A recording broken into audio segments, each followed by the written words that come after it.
Thank you, Ms. Fishbach. Mr. Moore is recognized. Thank you, Chairman. And for our host today, thank you for setting up this awesome setting. We appreciate it. It's like a lot of facilities in my district in the northern part of Utah, places I love to go and tour and visit.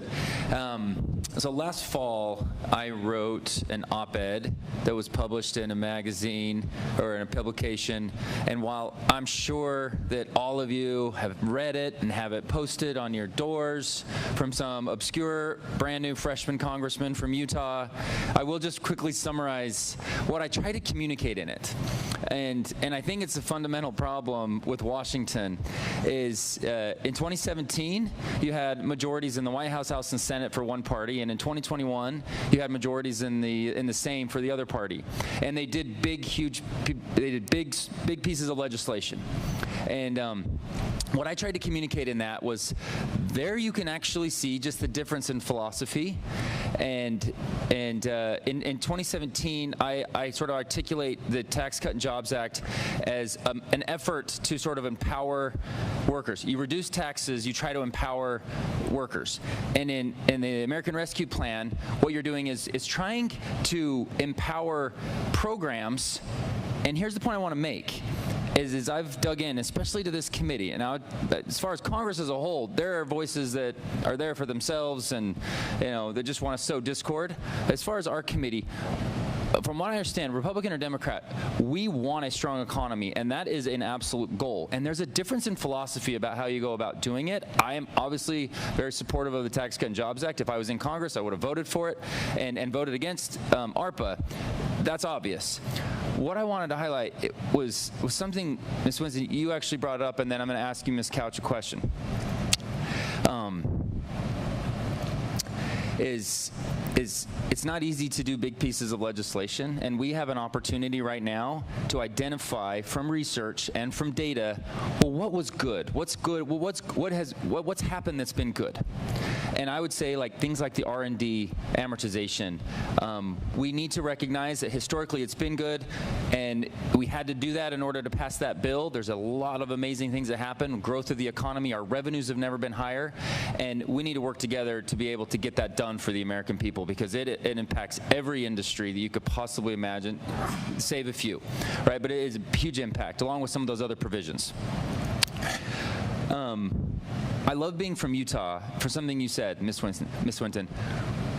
Our state legislature, a supermajority in the Republican Party, provides tuition opportunities, free tuition for high school juniors and seniors to go to go learn and get a certification at a tech school. And they take that and they have a better job when they go to try to earn their four-year degree. It's a great way to be a productive program within a government, right? And I love that you brought that up, how we've lost that over the last few decades, and we're trying to do that. Encourage you to take a look at it, and talk to folks about it. Hopefully you can be doing something similar. Ms. Couch, NFIB, the National Federation of Independent Businesses, is a great organization, and the thing that I love most about it is they actually do a really good job of collecting data. And as a recovering marketing researcher and strategy consultant, it is the best way to understand consumer research. It is the best way to build a strategic plan going forward and actually solve big problems. The NFIB has a report that says that business optimism has declined for 15 straight months.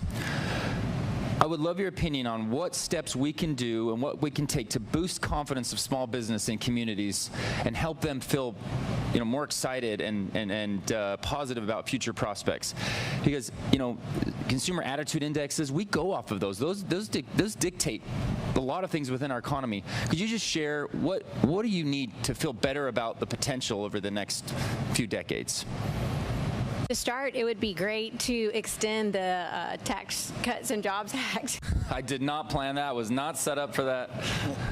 The 199A, I know I've harped on it, but it's crucial, and I think it would give people a lot of peace of mind if they knew that was going to extend. I think that right now just peace of mind is a little shaky, and with interest rates going up and seeing some of the things that we're seeing in the economy right now, just some stabilization would be a good thing on the interest rates to start with as well. So, thank you, Mr. Bergman. Anything to add? Well, yeah, I think you said the right word: stabilization, stability.